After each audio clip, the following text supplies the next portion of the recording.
Bonjour Quadistes, bienvenue à votre émission de quad. Cette semaine, on fait un détour par Latuc en Haute-Mauricie pour une compétition d'envergure internationale. En plus de notre essai quad, Ken nous montre comment réparer une crevaison.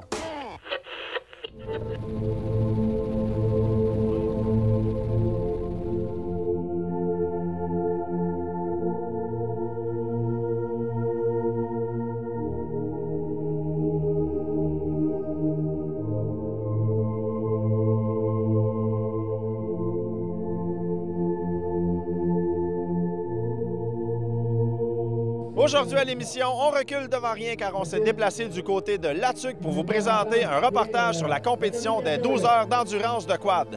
Faites comme nous et préparez-vous à mordre la poussière.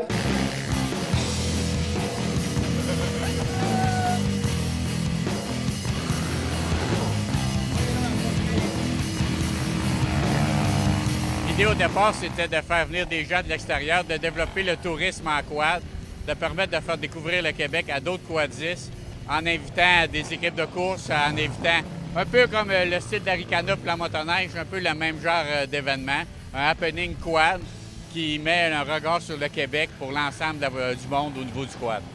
On en a parlé avec plusieurs gens. L'événement est vraiment basé un peu sur les 12 heures d'endurance de Pont-de-Vaux que tu as eu l'occasion d'aller à quelques reprises. Pourquoi on a décidé de se baser sur un événement mondial comme ça? C'était vraiment lui qui était le plus adapté à notre situation? Bien, justement, c'était parce que c'était pas adapté à notre situation. C'était quelque chose de pas connu en Amérique du Nord. Une course d'endurance avec un 12 heures, avec des étapes, une manche de nuit. Vous savez, les compétiteurs en Amérique du Nord, c'est le seul endroit où ils peuvent courir en quad de nuit. Donc, l'idée était beaucoup plus intéressante. Puis l'happening aussi, parce qu'on peut organiser des randonnées connexes à ça. Puis toute l'ambiance entre les manches, au niveau des pilotes, au niveau du spectacle, les visiteurs qui viennent. Il y a énormément de choses à faire, à visiter dans le secteur. D'ailleurs, c'est pour ça qu'on a choisi Latuc, qui est au cœur du Québec. Qu'est-ce qui a changé, Danny, depuis la première année jusqu'à aujourd'hui? On sait que l'année prochaine, ça va être le 10e anniversaire. Ça a vraiment grossi comme événement. C'est sûr que ça a grossi énormément comme événement parce que nous, quand on était là, on avait uniquement les courses de quad. Maintenant, on a les endurocross. Un autre 12 heures d'endurocross qui est quelque chose d'unique. On a le trial sur circuit que la ville de Latuc a organisé. Il y a même l'Académie Yamaha avec les petites motos qui fait faire la moto à des jeunes pour inciter les jeunes à venir développer l'activité. Donc, il y a beaucoup d'activités pour la famille, pour tout le monde. Puis même, il y a des randonnées qui partent de Latuc, qui partent de Rivière-à-Pierre, Saint-Michel-des-Saints, Lac-Saint-Jean, Trois-Rivières, qui se dirigent vers Latuc. Donc, c'est un gros happening hier, même à Latuc, en ville, des hôtels étaient pleins de quadistes.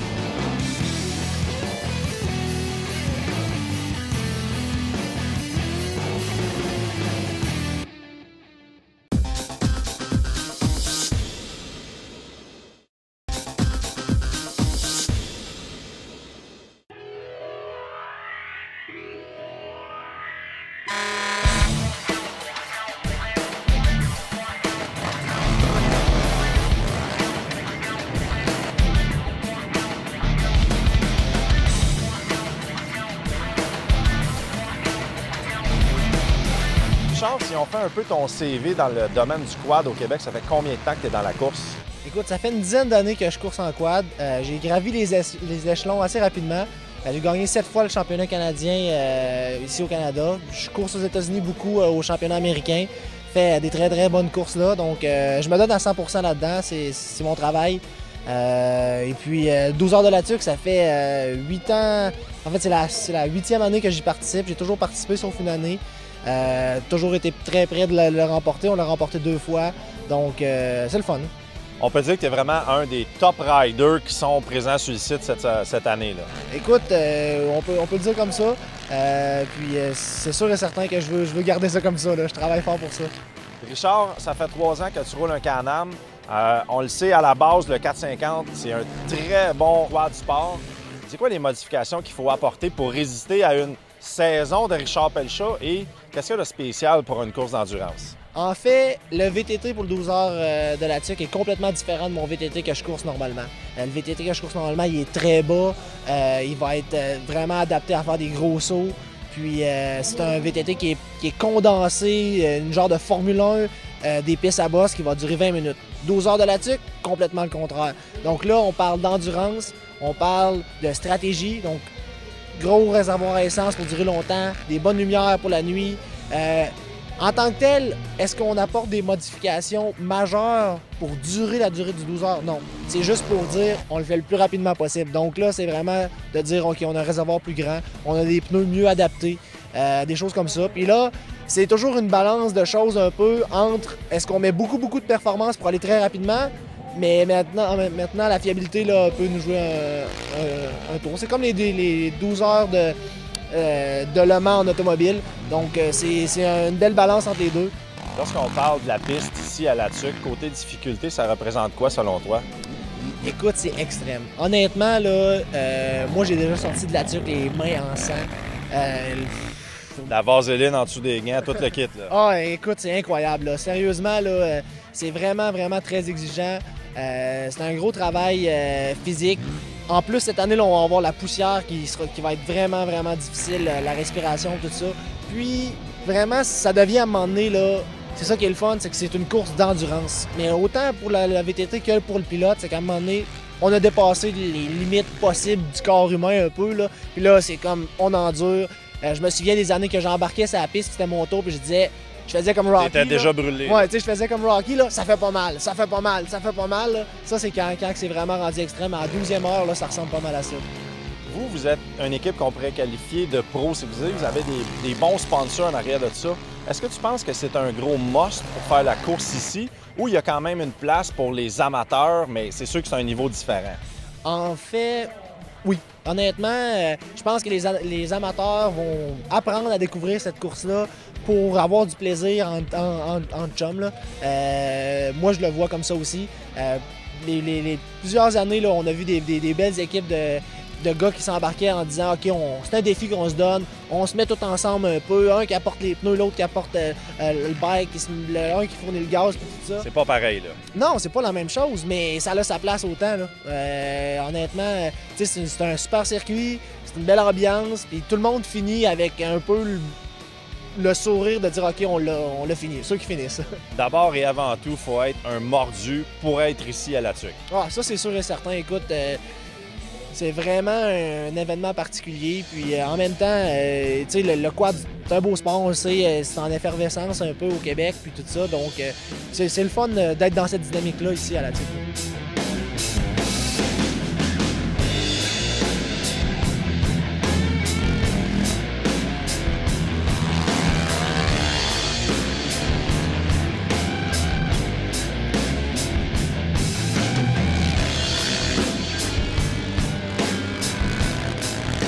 On se retrouve maintenant accompagné de Jasmin Plante, un rider professionnel chez Yamaha. Jasmin, t'en es pas ta première année ici aux 12 heures d'endurance? Non, je crois que c'est ma 6e année aux 12 heures d'endurance. Puis écoute, c'est un très gros événement. D'année en année, c'est de plus en plus gros. Puis bon, c'est ça qui est le fun de venir ici. Qu'est-ce que ça prend pour dire « je me présente à la TUC » ?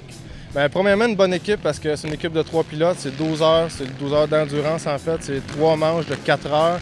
Alors, ça prend un très bon équipement, très bon VTT, 3 bons pilotes, puis bonne équipe en fin de compte. Si on fait ton CV un peu, t'es pas vraiment un nouveau dans la course de VTT. Là. Non, depuis 96 que je fais de la course, fait que bon, je suis pas ma première année comme tu le dis. Puis non, écoute, ça prend vraiment une bonne préparation, puis c'est pas mal ça pour venir ici. On parle de quoi? Là, on parle d'une coupe de championnat provincial, championnat canadien aussi? Oui, j'ai 3 championnats canadiens. J'ai gagné comme 3 fois, je crois, le stade olympique. Je suis allé rouler aux États-Unis beaucoup. J'ai fait des bons résultats là-bas. C'est pas mal ça. Lorsqu'on parle de quad, là, tu roules un 450R, On apporte quoi comme modification pour être capable de résister à une course qui est difficile comme ça? Bien, premièrement, d'origine, le 450 heures de Yamaha est très bien modifié, très bien monté d'origine. Alors, c'est surtout les pneus, je te dirais, suspension, des petits détails comme ça. Mais en général, on joue vraiment sur tout, là. Ça fait 6 ans que tu le fais. Cette année, on espère quoi comme classement? Bien, écoute, j'ai gagné l'année passée, l'année d'avant, puis c'est sûr que cette année, j'espère gagner aussi, au moins faire un podium, finir la course. Vous êtes au minimum dans les équipes favorites, ça c'est sûr. Oui, j'espère. Ça fait 6 ans que je viens ici, alors c'est sûr qu'il y a beaucoup de monde qui me connaissent quand même à la TUC. Et ouais. Jasmin, merci beaucoup, bonne chance, puis on va suivre votre progrès tout au long de la fin de semaine.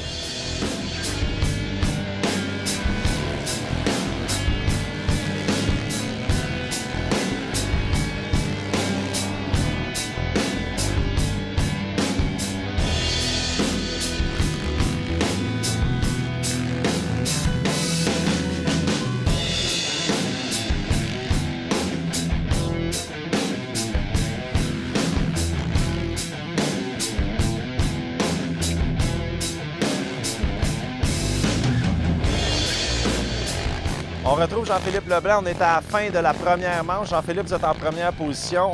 On s'entend sur le fait que ça va bien, là.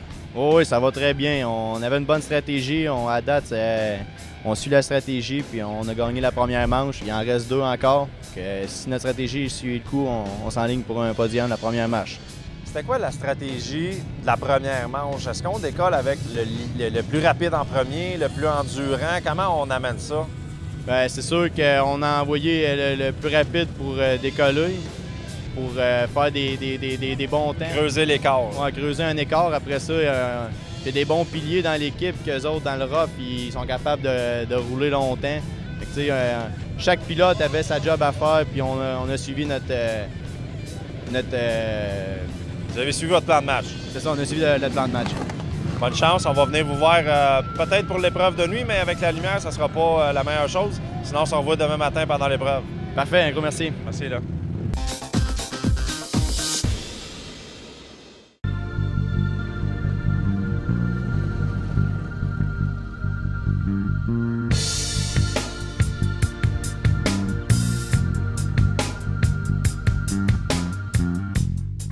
On a ici Luc Boucher qui est le président. Ça consiste en quoi, Luc, votre job en réalité? Bien, c'est la direction de course carrément, c'est de voir la réglementation, le déroulement de la compétition, les secouristes, les médicales, tout ce qui a rapport à la course. On s'entend que c'est large, là. Vous vous occupez de faire toutes les statistiques, le timing, mettre les puces sur les quads. Là. Exactement. Au point de vue chronométrage électronique, c'est rendu la mode. Ça nous prend ça, on n'a pas le choix. Le chronométrage, l'arbitrage et tout, on arrive avec comme un genre de clé en main ici à la TUC. Ça fait plusieurs années que vous êtes ici à la TUC pour ça, justement. Depuis tout début, depuis 2002, la fédération de la FQCQ avait décidé de faire l'événement. On est là depuis 2002. Ça représente quoi comme nombre de bénévoles pour ton organisation? On est près d'une vingtaine en allant pour les officiels de pluie, les officiels de piste, les arbitres en chef, la compilation et compagnie, près d'une vingtaine de personnes. On vous regardait travailler tantôt, Luc. Il faut vraiment être passionné, là. C'est clair. Si t'es pas passionné, comme peu importe ce que tu peux faire dans la vie, c'est avec passion. Puis sinon, tu peux pas rendre le service à tout le monde. Les pilotes, c'est des passionnés. L'organisation, c'est des passionnés. Même chose de notre côté. Mon équipe, c'est la même affaire.